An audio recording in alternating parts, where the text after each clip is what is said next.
to patch 13. ADC buff number 3.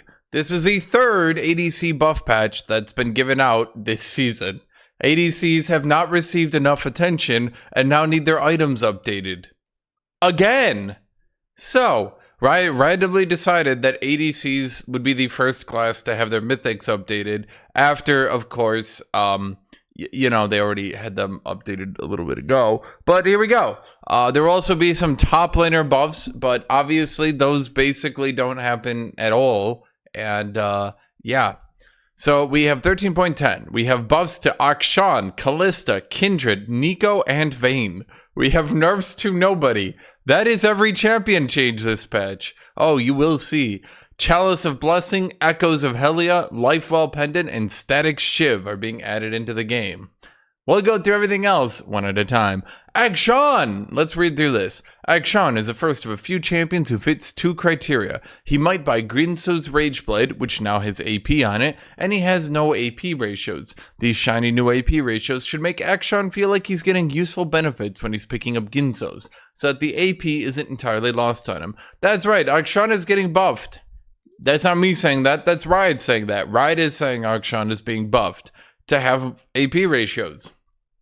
The movement speed buff, my bad, on his Q will now have an AP ratio.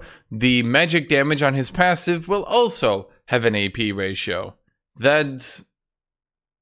yay! Everybody happy with that? Yay! They're also doing some small changes to his shield so that it loses like 10% of its value early game.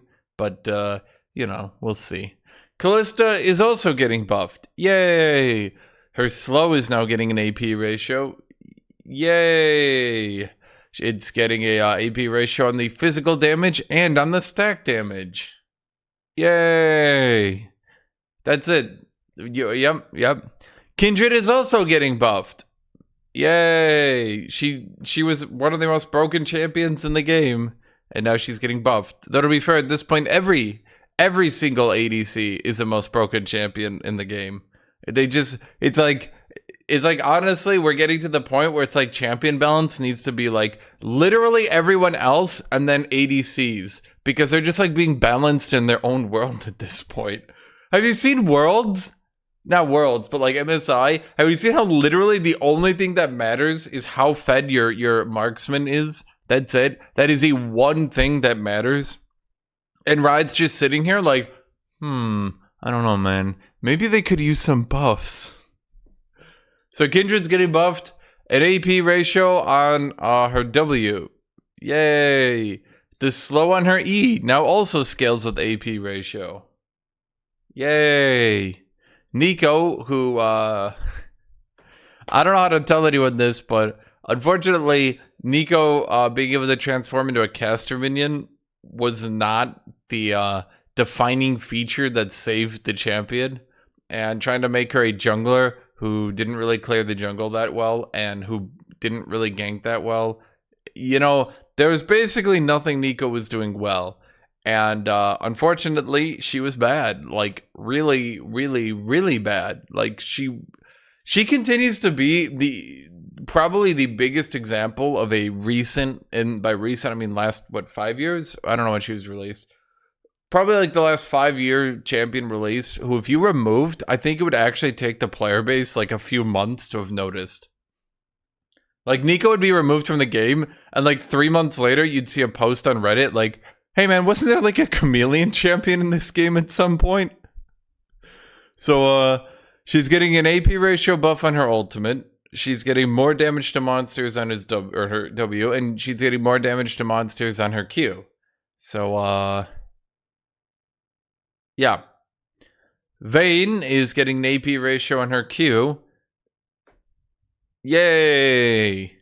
That's it, guys. That's every champion change. I can't think of any changes Riot would need to make in this game at all. I literally can't think of any changes other than buffing the AP ratios on marksmen that would need to happen. I can't think of any other champions who are kind of destroying the game. Yep. Everything's A-okay. Everything's going just fine. And that's it. Yep. So we have critical strike item changes. Let's read Riot's bullshit on this, actually. We're going to read all the way through it. We've got a big update to crit itemization. Again! With the hope of creating a much more open ecosystem of crit item players are excited to buy. Currently, League of Legends functionally has 2 sets of critical mythic items. Kraken Gale Force Shield Bow and Infinity Edge Quick Blades Rage Blade. Ultimately, we feel that Infinity Edge Quick Blades Rage Blade and Gale Force actually fit the role of a mythic item the best, so the other items are being demoted to legendary status and retuned to fit that new role. The new mythic items are quite similar to the old versions as they already serve their purpose as well, with a notable change in Rage Blade more strongly filling the on-hit niche. We should make champions like Kayle and Teemo pay attention. Yeah, dude. The last time that Kayle could multi-hit in her kit very easily, there was absolutely no balance issue whatsoever, so it's a good thing that we're doing this. The legendary rebalancing brings down some overly strong items, such as Kraken Slayer losing its true damage, Immortal Shield Bow providing less shielding, and Bloodthirster losing its shield entirely. Yeah, there's some legendaries that are overperforming a little bit, Riot, like Lord Dominik's, which they're buffing, but it's okay. Clearly, the big issue with Marksman, like the fundamental problem, was Kraken Slayer was doing true damage. You know, like 300 to 400 in a fight. That was what was breaking Marksman. I literally can't think of anything else. When I took 300 true damage, I was dead, and I could never survive from that. Now, for those of you wondering, if you take 300 damage from Kraken Slayer, that means you died in like 9 auto attacks.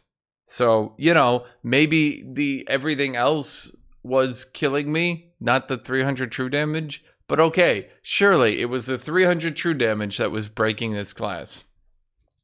Meanwhile, underperforming items like Mortal Reminder, the Collector, and Mercurial Scimitar are receiving some simple buffs. There's also a slew of balance changes to epic items to buff underpowered trap upgrades, Recurve Bow, Hearthbound Axe, Kirshi's Shard, and nerf overperforming ones, Zeal.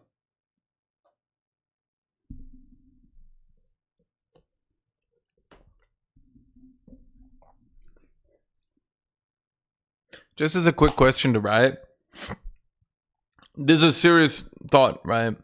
Do you understand that the reason Recurve Bow is underperforming is because it leads into items that are extraordinarily powerful if rushed, and the entire point is to leave Recurve Bow weak so that Blade of the Ruined King maybe can't be rushed very easily and conveniently, and does have a weaker early game rush because it is so powerful when completed.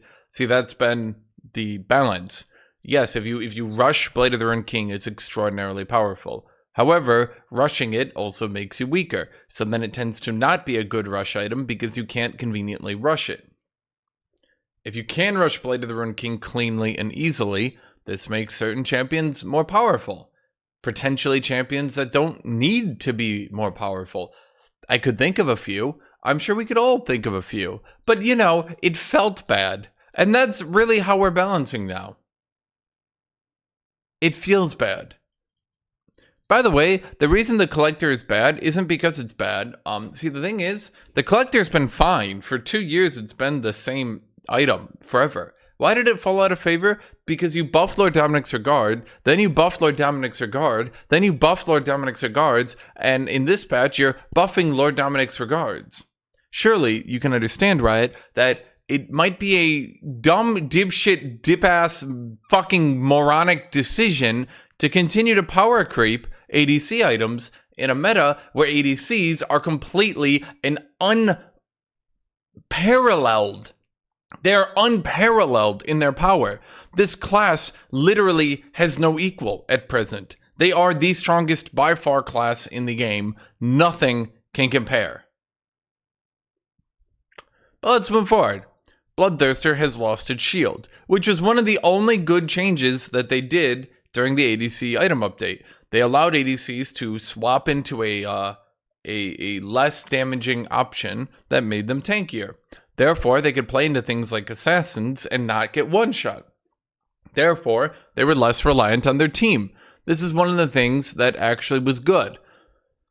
So Riot went back and said, look, guys, we made a good change. We understand that you're complaining. We didn't mean to actually do a good thing, ever.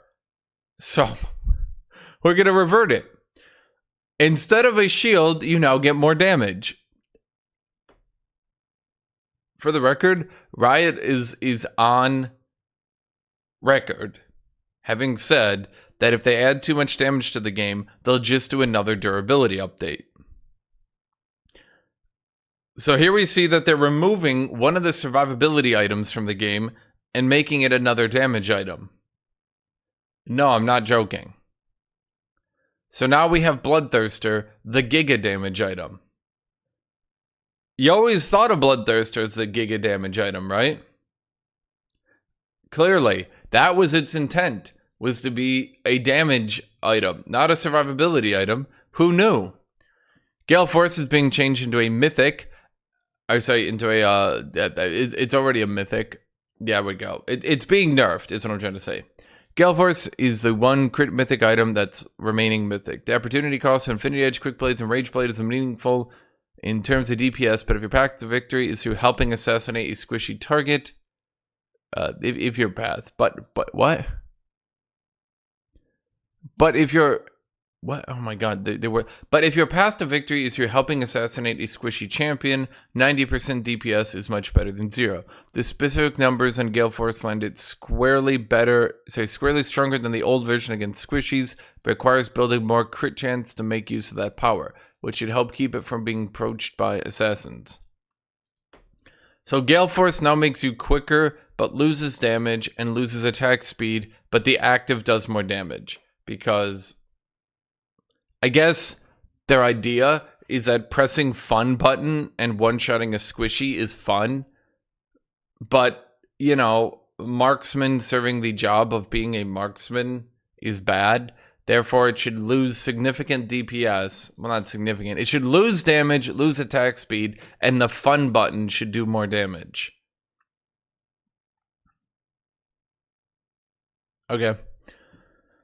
Ginzo's Rage Blade. Oh boy.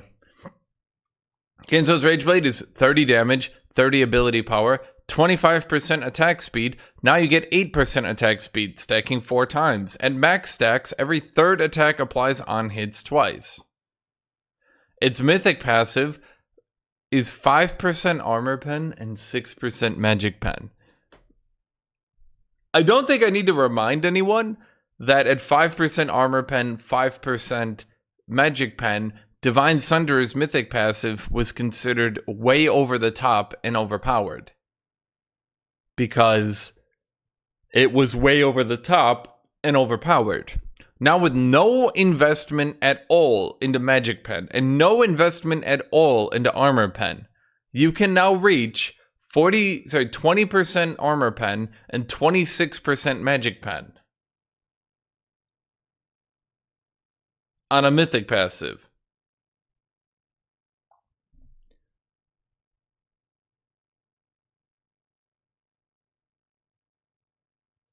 You don't even need Lord Dominic's Regard. You can build Lord Dominic's Regards. You can build Lord Dominic's Regards and reach, geez, would that be 50% armor pen? 50% armor pen? 24% magic pen? That seems reasonable. Surely, Rage Blade won't contribute to people building items that do insane on-hit, you know, that would give them DPS to obliterate tanks. Yep. Hearthbound Axe is being buffed. I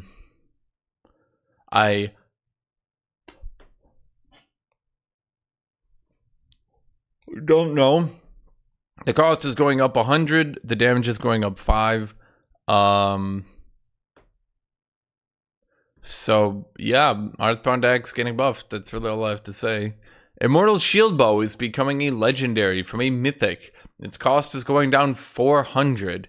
Its stats are being unchanged completely. The attack speed is being removed, and the shield is being nerfed. In addition, instead of getting attack damage, you now get attack speed when it procs the shield.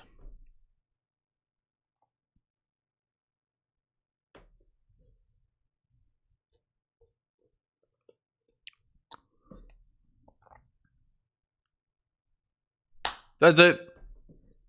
Infinity Edge is going to a Mythic, and it is being completely unchanged. Its Mythic passive is 5 attack damage, which, by the way, is also the Mythic passive of Gale Force.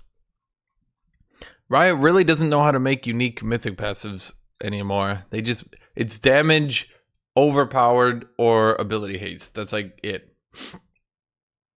Okay, so remember way back in the day when Riot said that it was really dumb when you could first item Infinity Edge because you could come back to lane and have a 20% chance to get 2 auto attacks instead of 1, and it would completely screw up the laning phase because RNG basically determined who won. Because if you had Infinity Edge and you ran up and crit twice, your opponent was immediately forced out of lane. They're bringing it back! Because, you know, that thing that they literally removed because it was really, really bad and unfun to deal with. That thing that was just, like, really no one was enjoying having anyone deal with it. They're bringing it back! So, yeah. Do you want to walk into lane and have a 20% chance of just forcing your opponent out? Now you can. Because, you know, Freak misses the good old days, I guess. You know, despite the fact they literally removed it for a reason and then rebalanced the crit damage because it was really goddamn unfun to randomly be crit and lose the lane. Yep.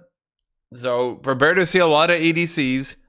Particularly, they'll always be on your team somehow.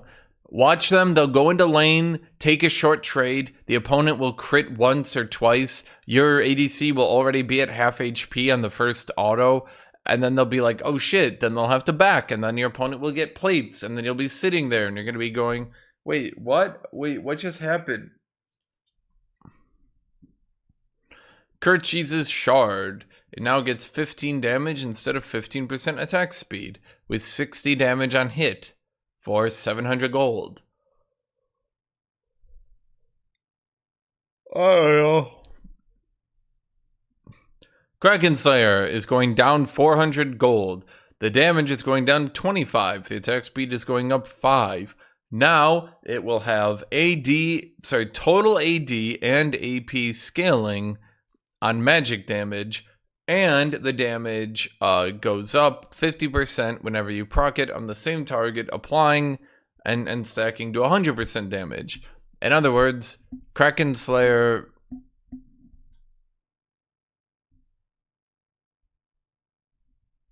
I don't know. I'm going to be dead honest. Why would you ever build this item instead of Wit's End? I don't know. Does Riot remember Wit's End actually exists? Sometimes I feel like Riot just leaves Wit's End like turbo broken on ranged champions because, like, I don't know why. I'm gonna be honest, I don't know. I literally don't know. It's like, why would you, like, literally the only reason you'll build this is because you're being greedy and you don't want to, like, admit like AP champions exist. And maybe that's just how you do things, but, like, Wit's End is like one of the most broken items on ranged champions in the game because it just does such insane damage. Like, there's literally no way. I don't know, but maybe this will just do so much damage that they don't give a shit. Maybe that's it. Maybe they just think, like, because it will do so much damage, like, they'll build it instead of Wit's End. And maybe you will. Maybe it will just contribute so much damage by just having such a ludicrous scaling and having ludicrous damage output that you'll win. Okay.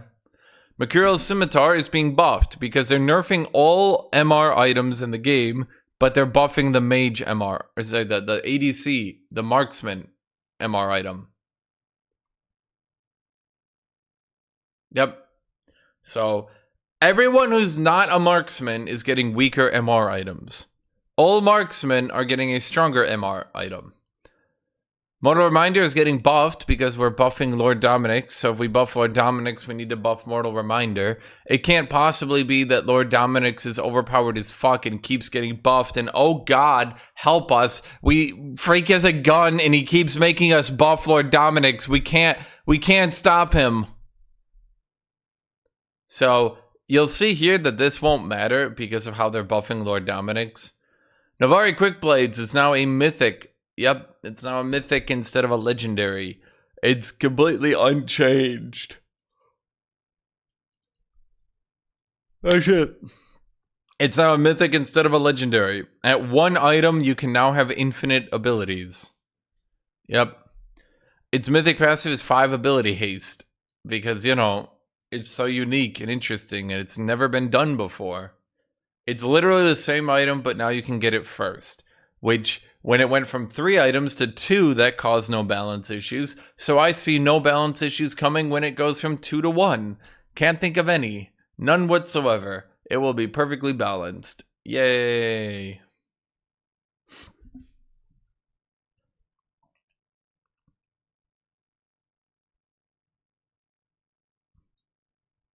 Noon Quiver no longer builds into any mythic items. So just so we're clear, Freak in his absolute dumbass, moronic stupidity, idiocy, his complete supreme non-intelligence, said, man, we added Noon Quiver to make sure ADCs had an early game item that allowed them to last hit better. That also gave them attack speed and damage so that early in the game they could do a little bit even if they fell behind. Why the fuck did we do that? No, man. If your ADC falls behind, your entire team should be dragged down into the shitter for it. Fuck you. Just like the good old days. Whoever gets their Infinity Edge belt first automatically wins the game. Don't have 1,300 gold on your first back, you're fucked for the entire game. That's how it used to work in the good old days.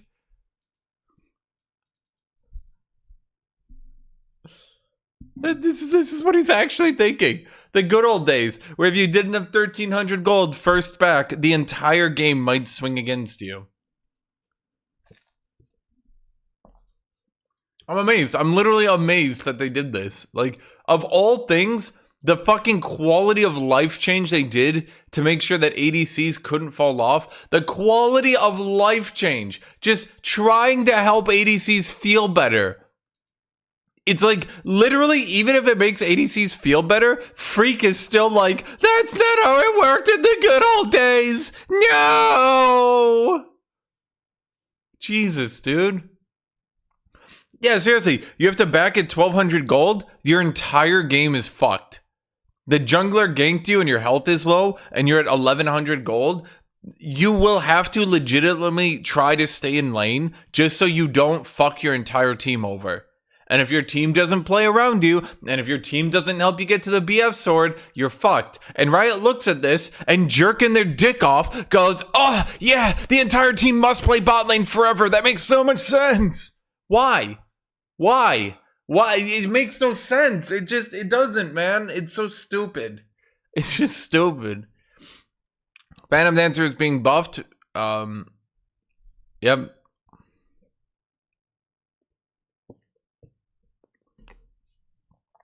I don't know. Rage Knife is being giga buffed. This builds into Rage Blade. So remember, if you're building into Rage Blade, you get an amazing on-hit item. If you're building into Novari Quick Blades, you can still go Warhammer. For the vast majority of ADCs who will now be going first item Infinity Edge, like the good old days, they'll be having to go BF Sword. So, you know, prepare to see Kog'Maw beating your ADC in the early game because he actually had a viable item that he could build into, whereas the other ADC had to stay in lane trying to save up to 1,300 gold. So now Rage Knife is 25% attack speed, 20 magic damage on hit, 5% attack speed stacking 3 times. Yep. Rapid Fire Cannon is getting changed. It now gets 30 damage instead of 0. It now has 15% attack speed instead of 35. And the cost goes up 500. In addition, the on-hit damage goes from 60 to 140 instead of 120. In other words, Riot wants ADCs to put even more gold into buying Rapid Fire Cannon second instead of buying Lord Dominic's Regards because they literally cannot understand. I don't know what they're even doing with their lives anymore. Recurve bow is down to 700 gold with 15% attack speed, but now does 15 magic damage on hit. That's right. That means that Jax player that you forced to back early at 700 gold, that Irelia player you actually managed to bully into a back, can now come back with a 700 gold recurve bow. A 700 gold recurve bow with 15% attack speed and 15 bonus magic damage on hit.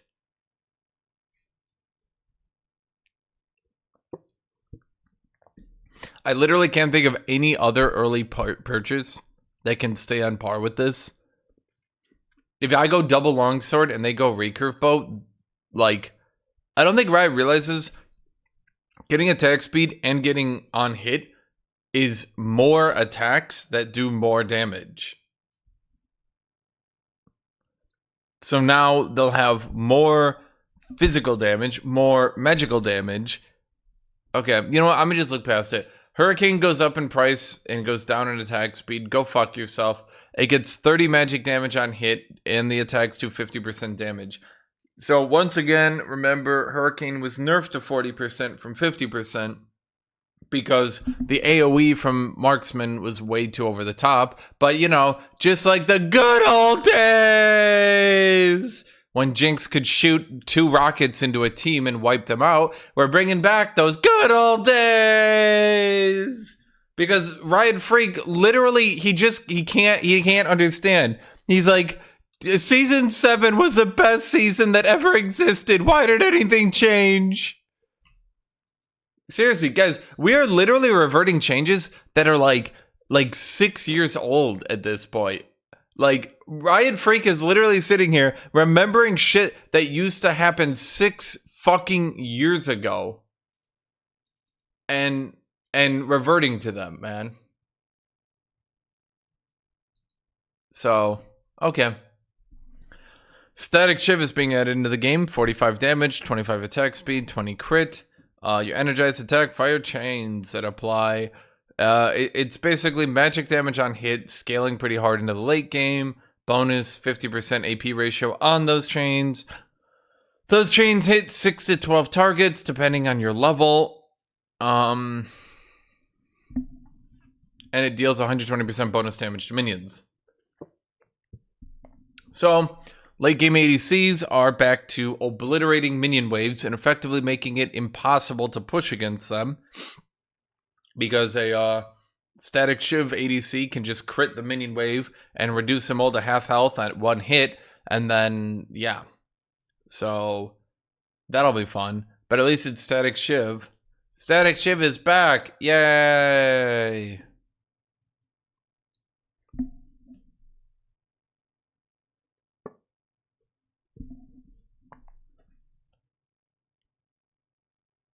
That's it. I don't know. Like, I think Riot thinks that by bringing back the good old days, like, everyone's gonna like League of Legends again. I don't know. It also has an AP ratio for the Rageblade synergy. I don't know. The good old days are back. Except, you know, the problem is the core ADC items are so fucking broken that there's, like, no reason to go beyond them. Infinity Edge, Lord Dominic's Regard, Phantom Dancer. Why would you not go those 3? So Static Shiv, realistically, is a 4th or 5th item, at which point you don't really need it. Unless you're first iteming a Static Shiv for the wave clear, and then why would you be doing that when you could go Infinity Edge? Imagine I have Static Shiv, you have Infinity Edge. Who do you think wins that one? Okay. Stormrazor, the item that everyone forgot exists, is being buffed. Attack speed is gone. Despite this item's defining feature being that it was supposed to give attack speed, damage, and crit, and therefore be a solid first item buy, it no longer gives attack speed. It now just gives more damage at more cost. But hey, now you can do more damage on your Energize, and it has an AP ratio, and it gives you movement speed.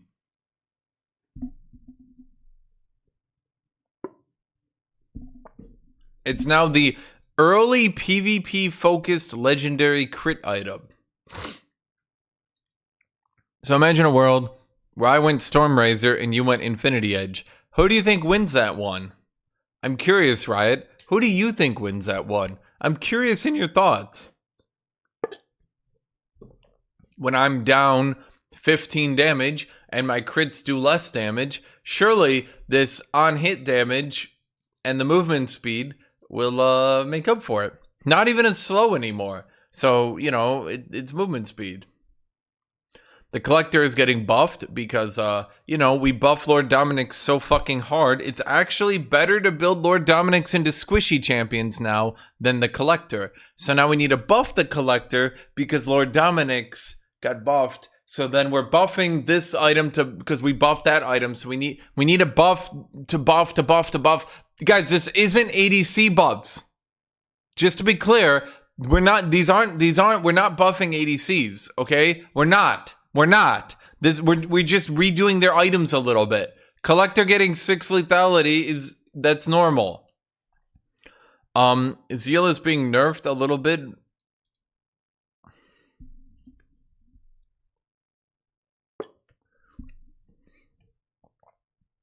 That's it. I don't know. Someone at Riot thought, like, look, guys, if we nerf Zeal, surely that will stop 80 carries from being overpowered. We did it. Balance has been achieved. Okay, then they just won't build Zeal. Cool. Duskblade is getting a change. Prowler's Claw is getting a change. Ghostblade is getting a change. Okay, so basically Duskblade, oh boy, what is it? Okay, your spells deal up to 15% bonus damage based on your target's missing health. So, you know how Bruisers are intended to play at low health? Right? Fucking hates that and is adding another execute damage to another item. Because it's fun to kill people, and it's not fun to not die. Not dying is toxic. No one should ever not die. Everyone should be killing. Everyone should be killing at all time. Only damage is fun. Guys, remember, literally the only way to enjoy League of Legends is with maximum turbo carry DPS. Every champion remake needs to be a late game carry. Every champion needs to be turbo damage. Nothing will exist and nothing will ever exist that can do anything other than do damage and kill people. Okay? But, you know, why are so many people not interested in our game? Why are so many people leaving? Surely we aren't cutting out entire swaths of playstyles or anything. Maximum damage is maximum fun. So instead of going invisible, you now become untargetable. So they're kind of like doing, yeah. That's it. Instead of becoming invisible, you become untargetable, and you now deal bonus damage to low health instead of having an empowered attack. It's a change. I don't really know what to make of it, to be honest. You guys can tell me what you think of it. I don't really know, to be honest. Prowler's Claw is being downgraded from a mythic to a legendary. It no longer has a dash. Attack damage nerfed, ability haste nerfed, lethality nerfed. Now on a, oh god, it was a 5-second cooldown. Now it's a 10-second cooldown. So anytime you dash, blink, or exit stealth on a 10-second cooldown, you now do a little bit of a nuke.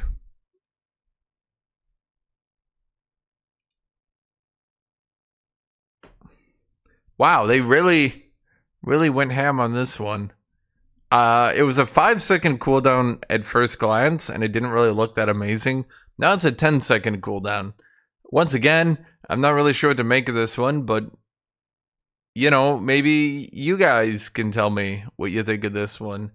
Maybe I could do, like, Aatrox, and then, like, I go Eclipse into Prowlers, and then, like, I dash forward and auto attack, and it does, like, a stab, and then it hits him with the damage, then my passive damage, then the Prowlers damage, and they fucking explode, and I'm like One Punch Man, and I could just scream, One Punch! I'm literally just making this up as I go along. So, Yomu's Ghostblade is now a legendary, sorry, a mythic instead of a legendary. The cost went up a little bit, the damage went up, the ability haste went up, the active now gives 25 movement speed instead of 20. You now generate a spectral shard when you move. You now generate more movement speed based on spectral shards. At maximum stacks of spectral shards, you get lethality. And then after you deal damage to an enemy, you lose that lethality after 3 seconds. And now you get more damage on your mythic passive.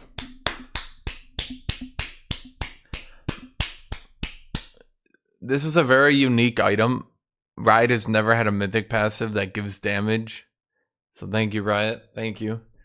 Support item changes. Abyssal Mask is apparently now a support item again, I guess.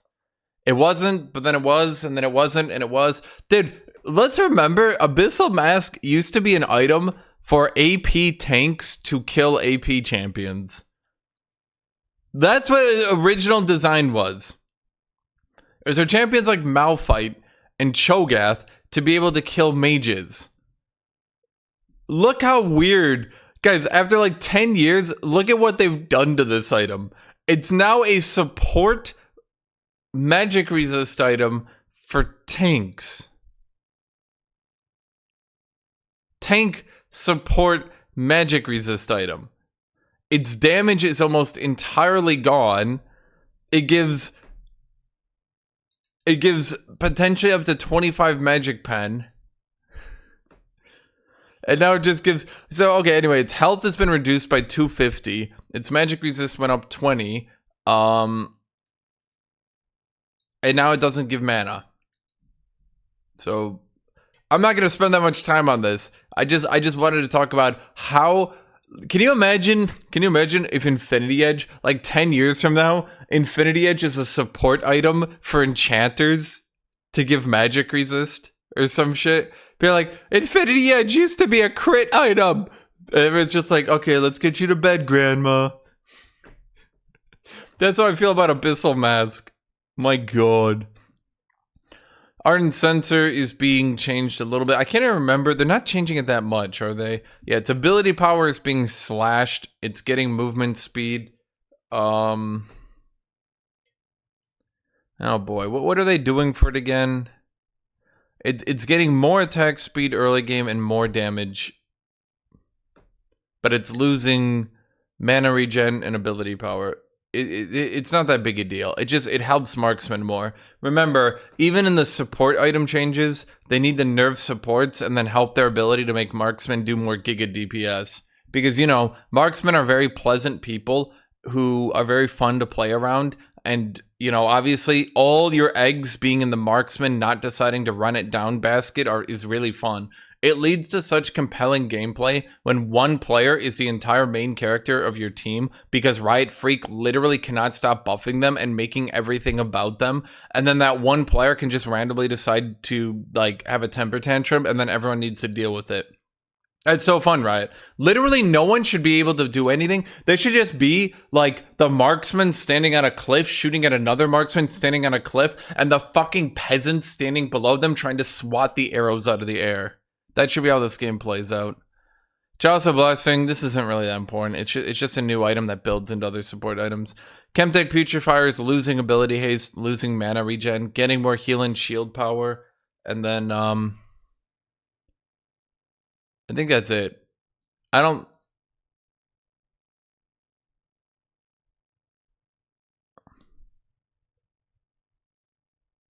That's it. It's going down a little bit of cost, losing ability power, losing some mana regen, going up heal and shield power. That's it. I don't know. Echoes of Helia, this is the new support item that does giga damage. So, Imperial Mandate is no longer a mythic. The new mythic is now Echoes of Helia. So when you deal damage to an enemy champion, it stores a soul shard. When you heal or shield an ally, it then heals that ally more and then deals damage to the closest enemy based on the amount of soul shards you have. You can store 2 soul shards. That's basically the most important thing in this item. It also has some weird, like, you get ability power per base mana regen, but like the thing is, there's not enough mana regen in the game for this to even be an important stat. It wasn't important the last time they added it into the game, and it's not important now. Like, at best, you could get like 30 ability power on it. It's utterly insignificant and small. It's not an important change. It's not an important aspect of the item. It doesn't matter at all. I guarantee you. So just don't pay attention to it. It's just a little ability power, a little health, a little ability haste, some mana regen. And then the important thing is when you damage an enemy, you get soul shards. When you heal or shield an ally, you shield them. So you heal them more and then you deal damage to an enemy. Everybody get it? Okay. There's a new building component for Echoes of Helia. Okay. Sorry, no, this is the Ornn upgraded version. Once again, not important. Even Shroud is getting changed. Its cost is going down by 200.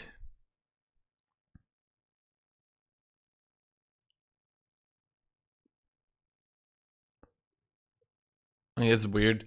Okay, they changed it since the last time I looked at this. Okay, so its unique passive now is becoming affected by or applying.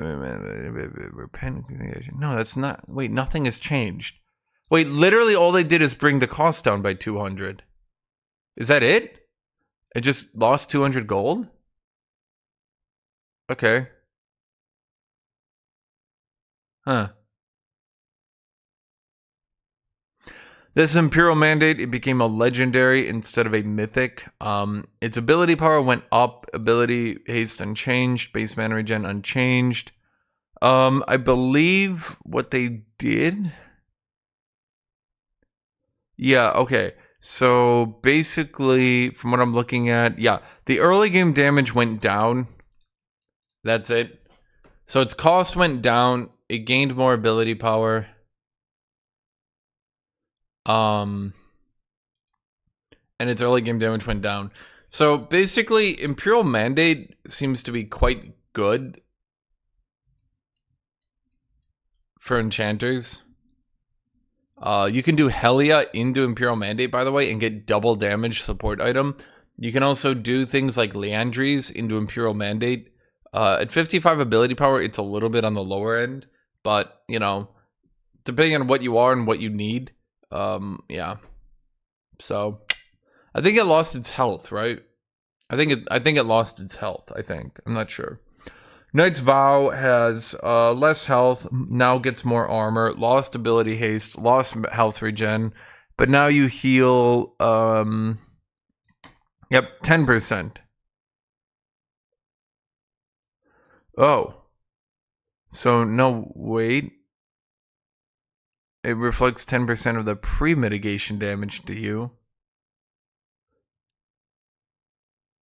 From post-mitigation to pre-mitigation. Okay, so it changes 10%. So this should redirect more damage, question mark?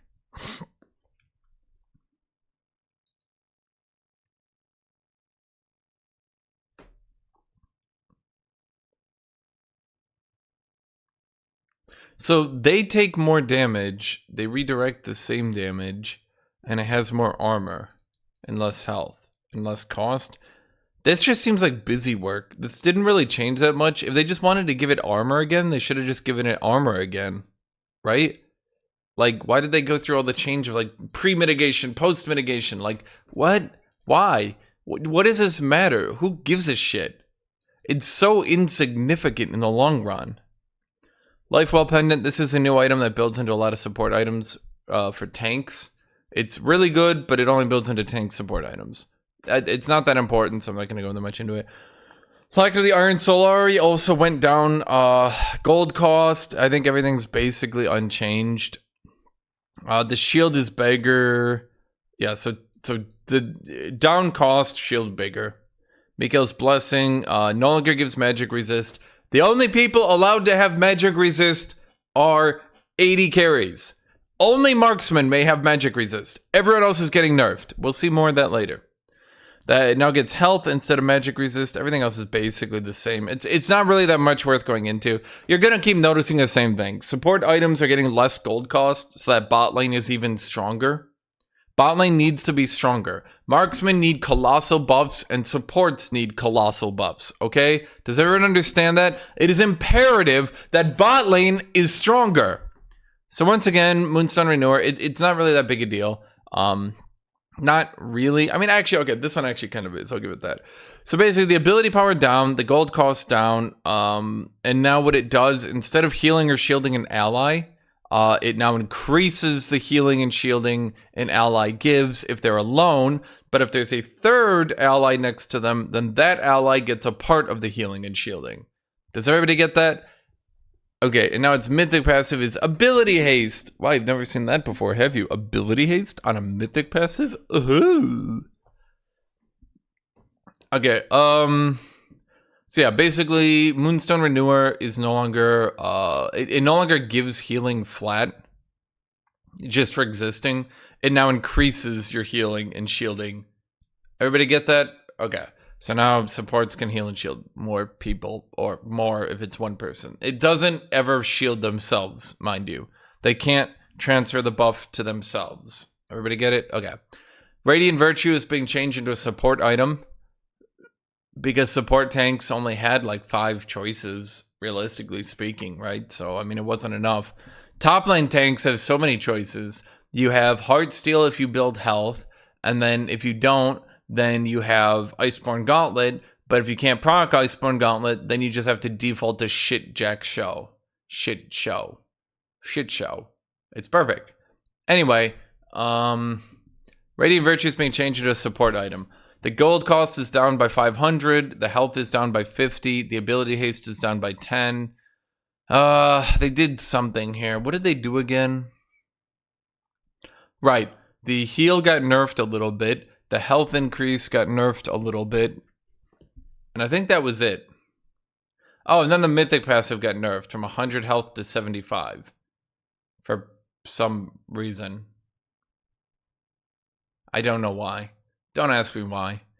Redemption, cost and change, health up, heal and shield power from 16 to 15, not a big deal. I believe they increased the amount of healing? Yeah, the amount of healing it has goes up. Then the unique passive is get health regen for each mana regen you have. Who gives a shit? Not really that big a deal. So basically, Redemption also got buffed. Because remember, we have to buff supports because we buffed Marksman. Now bot lane needs to be stronger than everyone else. God, how many support items did they buff? I didn't think I'd be here all day. I honestly, guys, when I started reading this, I honestly forgot how many support items they buffed. I seriously did. I've been here for so long. Guys, I feel like I've been reading support item buffs for half an hour now. Okay. Shrelia's Battle Song. The cost is going down. The ability power is going down. And then, oh god, what's this one getting?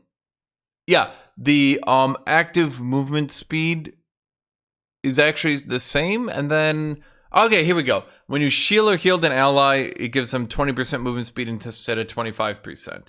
So you lost 200 gold cost to lose 5 ability power to lose a little bit of movement speed when you heal or shield an ally. Okay? Okay. Jesus Christ. So basically, it just went down in cost a little bit. We're not done? Okay. Staff of Flowing Water. Gold cost down by 200. Ability power down 15. That's actually pretty brutal. Base mana regen down 25. Movement speed up 5% instead of 0%. Now you give more ability power to allies. Instead of 25 to 45, it's now 30 to 45. So a little bit more. Is that it? Huh. This is like the only one where I actually don't know if the gold cost reduction was worth it. Okay. Watchful Wardstone also being buffed. Okay, really? Okay. Okay. Okay.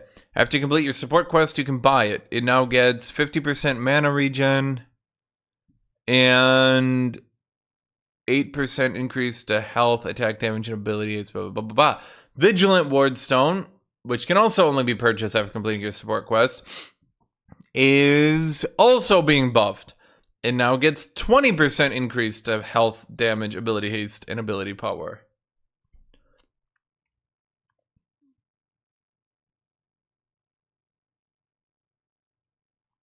And it now allows you to place 2 supports.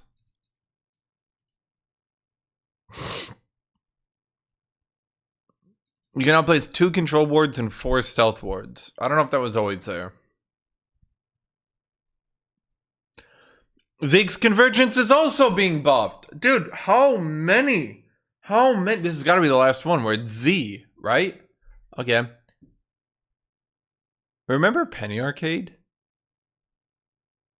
I wonder if they're contractually obligated to keep Zeke's in the game. Huh. What do you guys think? Total cost, 2,400 to 2,200. Health goes down 50. Armor goes up 10. Ability haste goes down 5.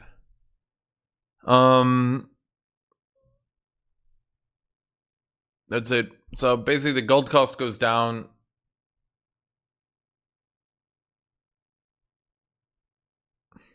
That's it. Okay.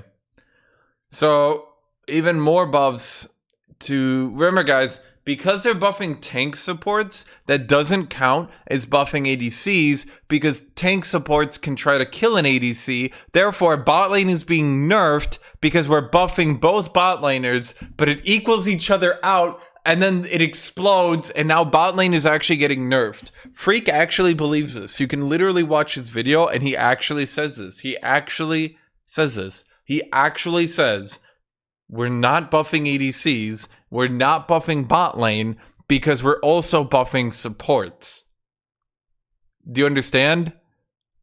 I swear to God, you can go watch his video, and he actually says that. I'm not joking.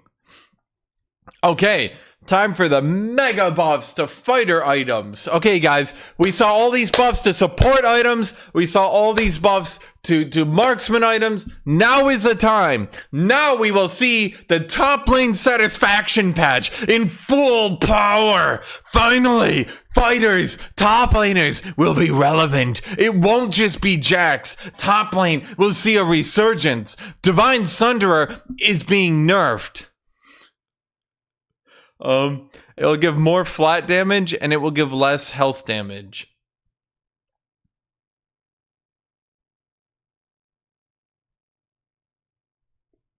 Fimbulwinter no longer consumes your mana. Force of Nature is getting gut into the fucking ground. Instead of 6 stacks, it is 10. Instead of magic damage reduction, it now gives 30 magic resist. The magic resist itself has gone from 70 to 60, and the health has gone up 50. So it's lost the percent magic damage reduction, and now just gives magic resist. Don't worry, I'm sure guys, I'm sure mages won't just remove all your magic resist with Void Staff. And it's gone. Force of Nature is no longer a buyable item. It has completely fallen off the planet. Force of Nature is now dead. You know, they could at least have given it like 10 ability haste. 15 ability haste, maybe. So that like it was still buildable. They literally just said, fuck this item into the ground, killed it completely, fucking obliterated it. And then they were just like, well, our job here is done. Top lane is saved. Okay. Gore Drinker, okay. Gore Drinker's cost is down by 200, and its mythic passive is up to 75 HP.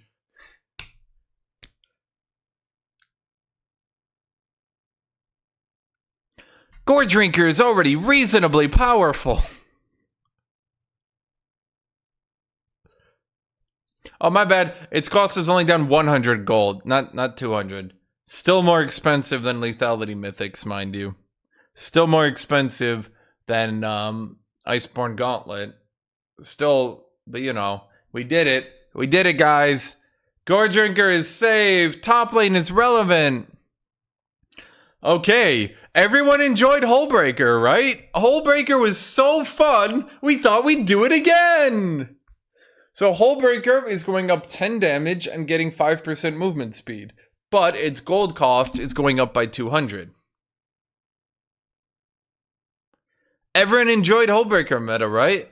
What if we did it again? So as a first item option, it's still probably not that good. But as a second item, ooh-wee, ooh-wee.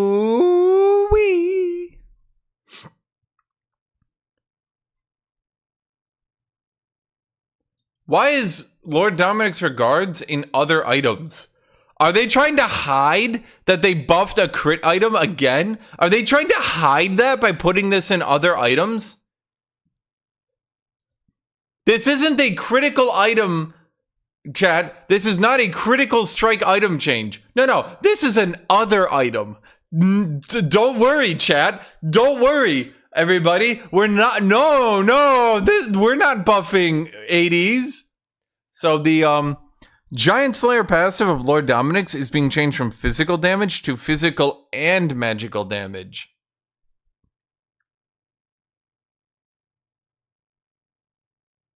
Because, you know, it was such a weak item that nobody ever built.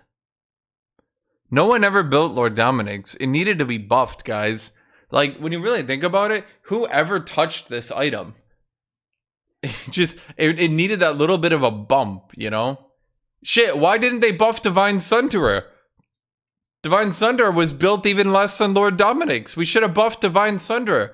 Riot, why did you even bother with these massive giga nerfs to Gore Drinker? It was already reasonably powerful. Why even buff it? Lost Chapter is being buffed. Fuck you. Malva Mortius is being nerfed. Fuck Magic Resist. So they utterly butchered Force of Nature into the ground. Malva Mortius is going from a 75-second cooldown to a 90-second cooldown, and a 5-second duration to a 2.5-second duration. Rabadon's death cap is going back to 40% magic ability power increase. Because, you know, it was literally the 5th most built item in the game. It wasn't any powerful, chat. Void Staff and Death Cap were the 4th and 5th most built items in the entire game. They weren't powerful. They were weak, okay? This item needed to be buffed because Force of Nature was making you able to survive Void Staff. It was broken, okay? Rabadon's Death Cap was so weak. Riot is doing a good thing. And by nerfing Divine Sunderer, which is...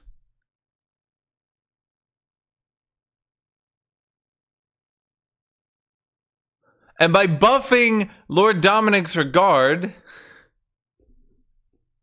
It's literally not even up here. Wow, my top lane satisfaction. Buffs to Sterak's Gauge. Now when Sterak's Gauge procs, you will get increased size and tenacity for 8 seconds. They didn't... Sterak's Gauge should be an essential item for Juggernauts and other Fightem Frontlighters. So, like, maybe you should buff it then. And, like, make the shield do something. Or maybe make the shield not decay. Or maybe give it a base shield so you don't need to stack 4 health items to make it viable. You know, literally anything. Maybe you could do literally anything to make Sterak's Gauge a good item, Riot. But no, I'm sure, I mean, this is fine. Once you're stunned and the Sterak's Gauge shield is procced, any stuns after that, you'll get tenacity for.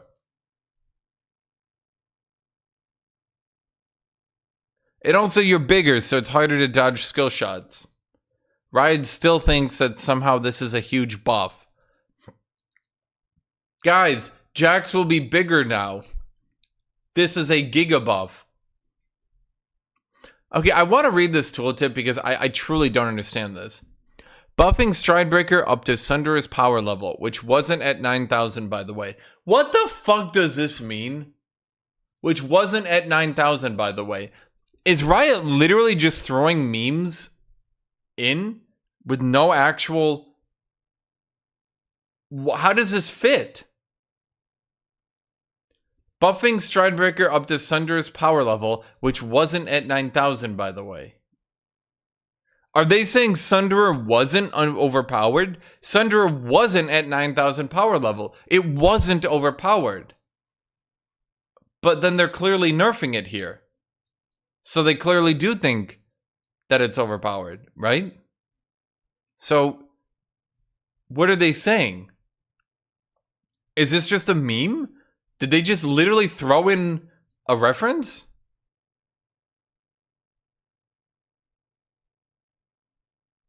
Is this just a reference? They might as well say, parentheses, I'm Pickle Rick! What the fuck does this mean?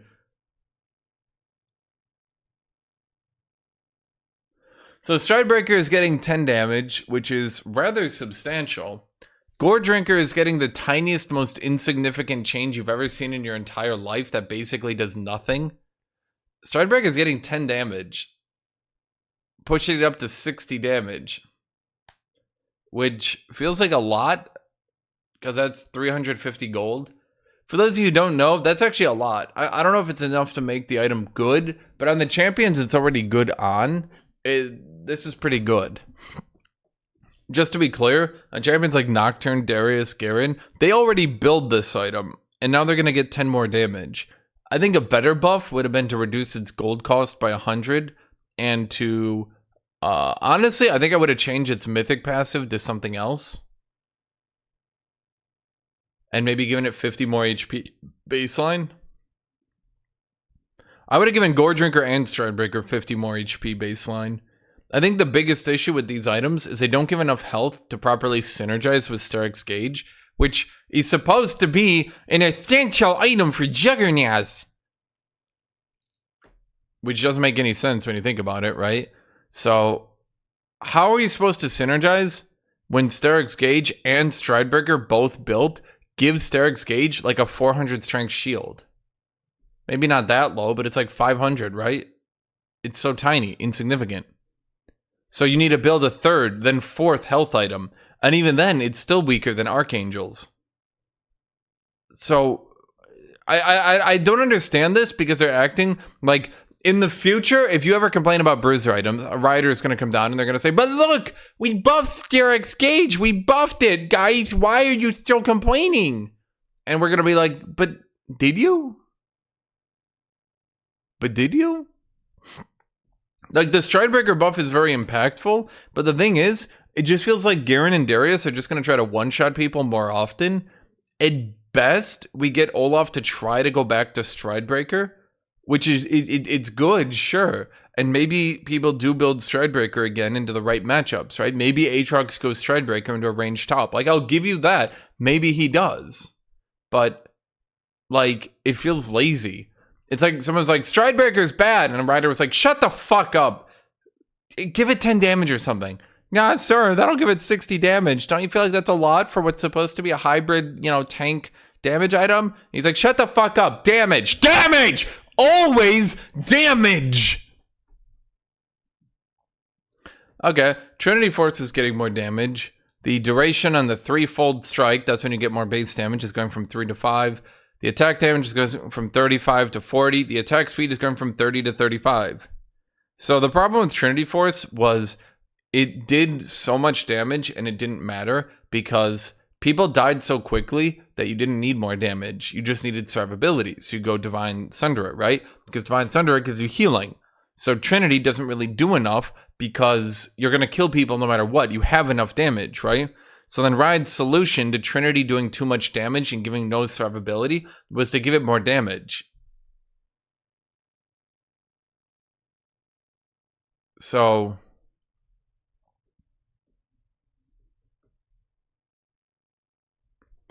maybe it will do so much damage that you can build Trinity and then one-shot people. Maybe, I'll grant you that. Maybe you can finally just go like Trinity Jax, Trinity Aatrox, Trinity Garen, I don't fucking know. And you can just build it and it will finally be at the point where you do so much damage you just obliterate people. I doubt it, but hell, maybe, right? The issue I have with this, though, is it doesn't solve the fundamental issue. If I'm in a team fight and I'm playing Jax, we have a nerf to Distance, we have a nerf to Triumph, we have a nerf to Conqueror healing, we have a nerf to Ravenous Hydra healing, we have no more healing on Wit's End, we have a nerf to Blade of the Ruined King healing. How do bruisers keep their health bar up throughout a fight? They don't. And that's the problem. Bruisers can't keep their health up throughout a fight. So any bruiser goes Divine Sunderer, or they do some jank shit like they stack Blade of the Ruined King and Shield Bow. The fundamental problem is bruisers can't keep their health up in a fight. There is so much damage, so many dots, even supports do damage now, and all healing has been nerfed so hard across the board that bruisers just stop being relevant at a certain point because they just get whittled away. So they all go Divine Sunderer. Now, when they go Divine Sunderer, they don't get whittled away because they can keep their health bar up. Can they keep it up too much? Probably. But the issue is, there's no more healing on other items. All the healing is on Divine Sunderer. So, yeah. Early game adjustments. Okay, so these are the big early game adjustments. Okay, I'll have to talk about these ones. Okay. So, mana regen from the fountain is up. That one's not too important. Home guard boot starts at 14 minutes rather than 20. That's probably fine. The laning phase ends way earlier than Riot wants to admit. The laning phase is basically done by like 14 to 12 minutes. At that point, the only thing you're trying to do is keep your opponent from taking turret plates, which, by the way, feels terrible. And it's felt terrible for like 3 years now. It's not fun to have to babysit your turret, not because you want it to stay alive, but because you just don't want your opponent to get the turret plates and get back into the game. After I smash my opponent in the ground, I want to go help bot lane so we can actually win the game. I don't want to feel lassoed to my turret with a ball and chain around me, knowing that I'm going to kill my opponent and they're just going to get back to life and start running down the lane at my plates. Because that's what they do every time. They're like little fucking terrorist suicide bombers. Anytime you kill your lane opponent, they just run back into lane and start sprinting at your turret plates, and you need to run back to top lane to stop them from getting it. It literally feels like a turret defense, but in the worst way, because they're just stopping you from helping your bot lane. You're losing the game, and like you have to like keep going back to top lane, or else Jax in his little fucking suicide vest is gonna run at your turret just to take 2 plates, knowing that 2 plates will actually give him more gold than if you kill him. Blast cones are going to be delayed again. So once again, I ask Riot, what the fuck is the point of blast cones? I mean that in a literal way. They spawn at 3 minutes, you nerfed it to 5. They spawn at 5 minutes, you nerfed it to 9. What is the purpose anymore of even having them in the game? If blast cones make it way too easy to gank and you need to continuously nerf them, then here's a question. Why are they in the game? For mid game? For late game? So people can rotate across lanes faster? Doesn't that just make split pushing weaker if you can go to other lanes better? Doesn't it make it shittier? I don't get it. Okay. Minions are being changed, but they're being changed in like the weirdest way possible. The first minion wave is the same. All minion waves after 14 minutes are the same. Between the second minion wave and 13 minutes 59 seconds. Between that 2 point, the side minions will be faster and hit the middle at the same time the mid will hit. Does that make sense? So like right now, the minions in the middle will hit sooner because there's less distance, right? The minions on the side will hit the middle of the wave later because there's more distance on the side lanes. So what they're doing is they're making it so they're faster, but only on the second wave, and then at 14 minutes, it stops. This is a really lot of words I had to describe something that really I don't think is going to be that impactful. I don't know. I don't know. I don't know, to be honest. Okay. Tunnel vision. Minions that are currently attacking an enemy tower will ignore call for help target from enemy champions. Okay. So basically, if you slow push a wave into the enemy turret, then you go to dive them. Right now, you attack the opposing champion back. All the minions swing at you. You take like 200 minion damage. You die for free. Everybody get that? So the best way to avoid being dove is to not actually try to fight back much and just try to like stun them under the turret and hope the turret kills them. So now they'll just continue to focus on the turret. This unfortunately makes 1v1 turret diving way harder while really not doing that much for like 3-man or 2-man dives. It makes it easier to stay alive against a dive, but like not in a way that actually really just helps 3-man diving.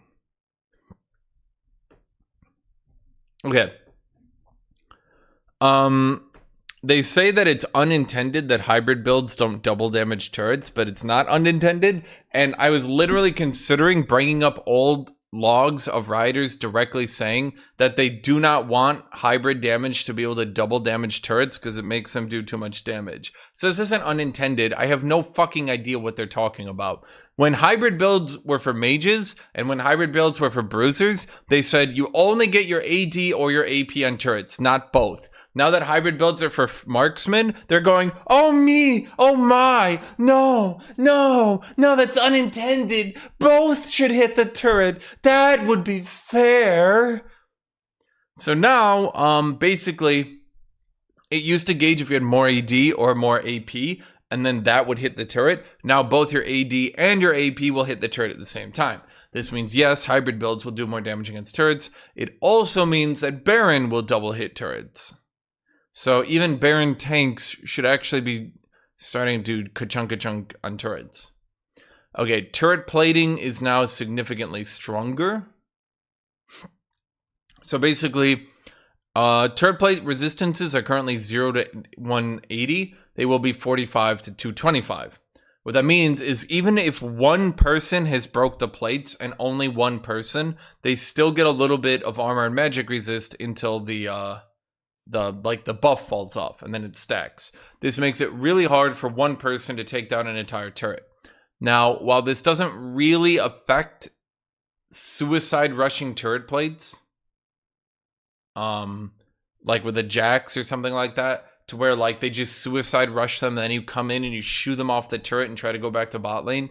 This does affect champions that annihilate turrets like Yorick, like Olaf, champions who, even if they only have their starting Doran shield, can likely take 2 plates very easily. Because even they will now, after the first plate, they'll get the 10 seconds of 45 armor and magic resist. This also means that if 2 people are there, instead of only 45, they now get 90 armor and magic resist on the turret. In other words, it should now be much more difficult to take the entire turret plate in one push, and it should also be more difficult for one champion to take the turret plate. But remember, the first turret plate they take is not affected by this. Everybody got that? So this might mean that you can let someone wear their suicide vest and run down turrets because they can't take all the plates, but it doesn't stop them from pretty much still being able to take 2 plates pretty easily. Unleashed teleport is being changed. Instead of 14 minutes until teleport unleashed, it's now 10 minutes. Yay! It now gets a longer cooldown early, but like not enough to matter. I actually checked this. You'll basically always be level 7 or 8 when it unleashes at 10 minutes. In other words, they made the cooldown on Unleashed Teleport like 20 seconds longer right when you get it at 10 minutes. I don't know why. And I'm going to focus on that for a second. Why did Riot add this weird level scaling? It literally feels like they finally threw a bone to top laners and let them have a good teleport. But then, like, Freak was just sitting there and he's just like, no! Add a nerf! They're like, Freak, we can't add a nerf. We're trying to buff them. And he's like, anything! 10 seconds more! Nerf them! Like, it literally doesn't do anything. It's so non-impactful. But it just feels like they just couldn't fucking mentally deal with buffing top lane without a fucking random ass nerf in there. I literally, guys, I went in and checked my replays. You will always be level 7 or 8. So the cooldown will be only about 18 more seconds at 10 minutes. They added this entire quirky, wacky level scaling just to add less than half a minute cooldown, and only if you use it exactly at 10 minutes in the game. It literally just feels like someone was pissed off and just fucking couldn't mentally deal with top lane getting stronger. So, of course, here's the thing. Their buff to top lane was to let them impact bot lane more. That's right. The entire game doesn't revolve around bot lane because now we're letting top lane impact bot lane more. And bot lane is a real lane and everything revolves around bot lane. Wait a minute.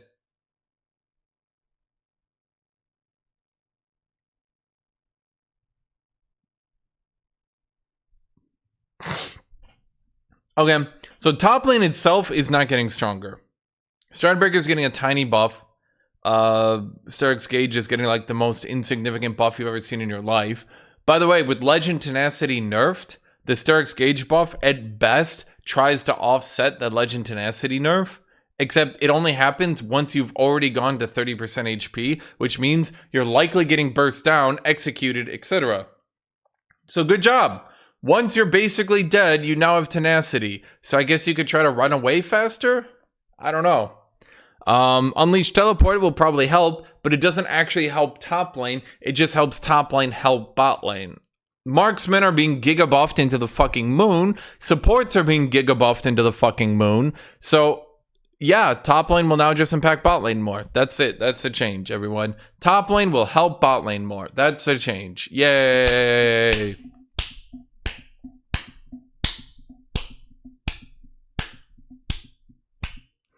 Farsight can now see over walls. It's not really that big a deal. It now pings enemy champions. Here we go. Upon detecting an enemy champion for the first time, Farsight will ping the enemy champion on the minimap, expand its vision radius to 800 units, and then self-destruct.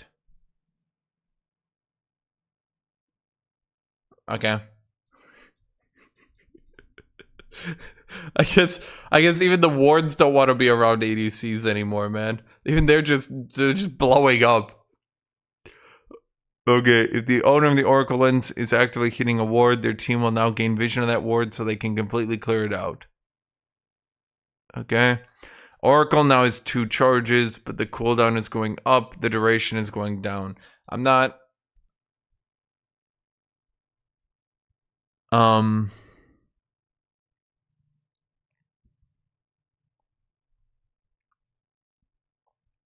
So they're buffing the bot lane trinket, and then they're buffing the other bot lane trinket. Did they literally run out of things to buff for bot lane?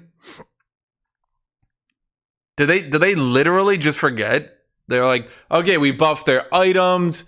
Let's see. Did we buff every item? Every item. Okay, shit. Are there any more items we can buff? None? Can we add new items? Okay, we'll add new items. Can we buff any more items? Okay, we'll buff more items again. Can we buff even more items? No. This time we're out. Did we add items? Yes. Is there anything more we can do? Fuck it. Can we buff their trinkets? We can. Awesome. ARAM changes. Mythic shop changes. Bug fixes. I don't think any... Boo-ba-doo-ba-doo. Mordekaiser's death realm would cause Acel's abilities to not function as intended. That's kind of weird. Fixed a bug where Ornn's E and R crop control effects would last slightly longer than intended. Okay, right, I have a question. Considering last time you guys bug fixed Ornn, his win rate went up 3%. Is his win rate now going to go down 3%? This is just a question. I'm serious. What's gonna happen here, Riot? Because last time you guys went very clear. You guys said we're removing tenacity and making, or sorry, we're making Ornn's knockups function as intended. Now you're saying they're lasting slightly longer than it's intended. What is intended? Can we talk, Riot? What the fuck do you intend? Seriously, could you guys just be clear about that? Just write like a little paragraph. What exactly do you intend with Ornn? Because he was underpowered, then he was overpowered. What exactly do you intend here? What is intended? Okay, blah, blah, blah. Oh, okay, fix bug where Akshan could infinitely swing inside Baron and Dragon Pit if the local resident wasn't present. Well, that was actually an annoying bug that allowed Akshan to like giga clear Baron. Really annoyingly, actually.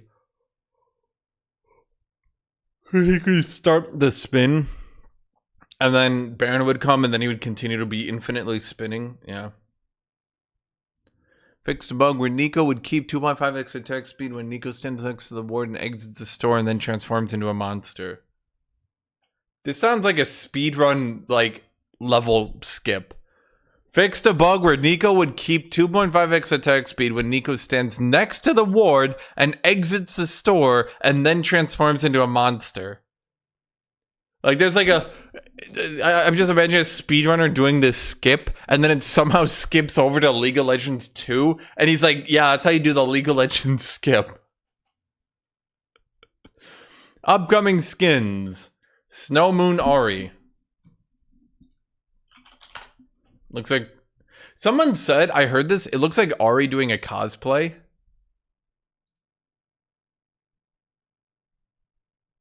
What do you think? Does this look like Ari doing a cosplay? It kind of does. Someone said that, and now I kind of can't unsee it. It looks like she's cosplaying another character, right? And she just like posted this on her Instagram. And that's why it's got all the filters and shit on it. Ari doesn't even have tails. That was a lie too. Snow Moon Morgana.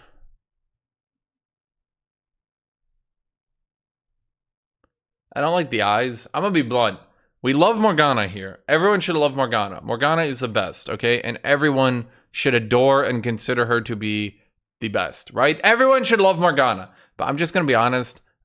I don't really get the eyes. Like, I get, like, when she's red and blue, I guess. I don't know. It just... Like, I know what they're going for, the aesthetic. I just wish they didn't have it in the eyes. Just make the eyes, like, white. I feel like the eyes are just... I don't like it. I don't like it, chat! Everything else is perfect, because it's Morgana. I just find the eyes a little bit off. And this is... Say it. Say who it is. Say who it is. Say who it is. Say who it is. Varus! Doing gender bent Ash cosplay. I'm gonna be honest, these other skins actually look like skins, right? Like they look like but it literally, like there's nothing special about it. It literally feels like it's just Varus doing an Ash cosplay. No? Is that just me? Is that just me?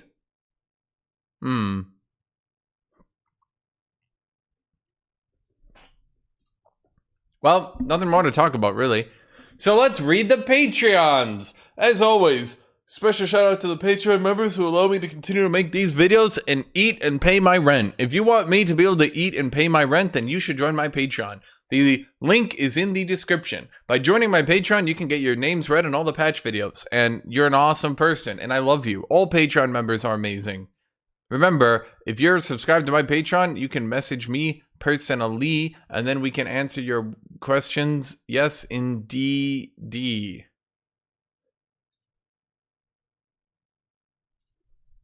So I'm buying time because Patreon changed their thing, and it's like actually kind of difficult to like find people these days, unfortunately. Okay, top to the bottom based on their current tier. Yeah, I'll read the tiers so you guys get it, okay? At the super cultist and the not a cult, we have Ezequiel Chavez, Monica, and Stefan Ortman.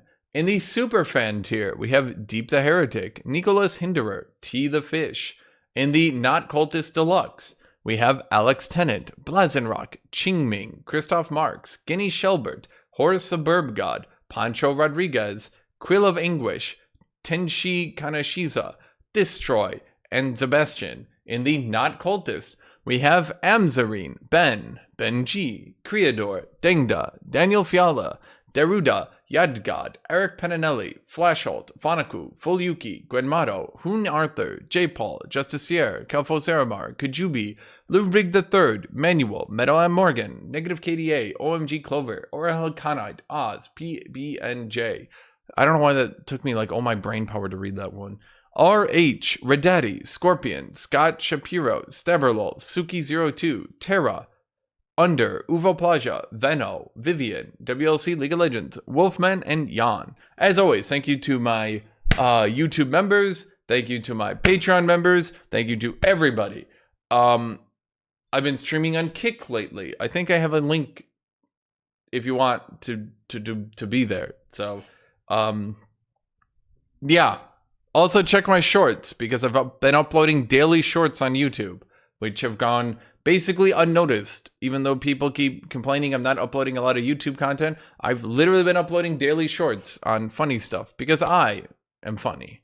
But, you know, I do intend to do more champion builds and stuff lately. I was just kind of waiting because, like, there was really no point in doing that. Like, there's very little point in doing, like build guides and stuff when they were changing so much, like, on this patch. So, yeah. So, thank you all for watching. Thank you all for being here. Make sure to like, make sure to subscribe, leave a comment on your thoughts, and I'll see you all later. But goodbye, everyone. Have a great rest of your day.